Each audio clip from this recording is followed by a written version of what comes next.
तर महाराष्ट्रातही स्वातंत्र्य दिनाचा उत्साह पाहायला मिळतोय। मुंबईतल्या मंत्रालयात मुख्यमंत्री देवेंद्र फडणवीस यांच्या हस्ते ध्वजारोहण पार पडले। ठाण्यामध्ये उपमुख्यमंत्री एकनाथ शिंदे आणि बीडमध्ये उपमुख्यमंत्री सुनेत्रा पवारांच्या हस्ते ध्वजारोहण झाले।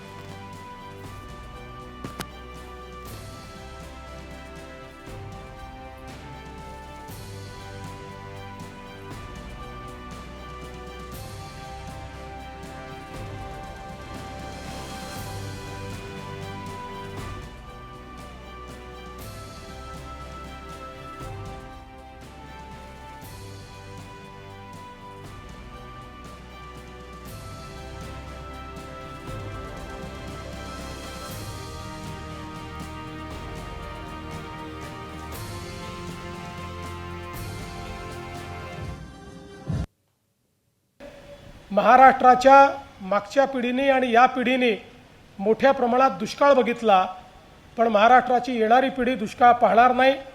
मराठवाडा असेल, विदर्भ असेल, उत्तर महाराष्ट्र असेल, पश्चिम महाराष्ट्रातले काही तालुके असतील, या ठिकाणी नदीजोड प्रकल्पाच्या माध्यमातून पुढच्या काळामध्ये पाणी आणून महाराष्ट्राला कायम दुष्काळमुक्त करण्याचा आपला प्रयत्न आहे।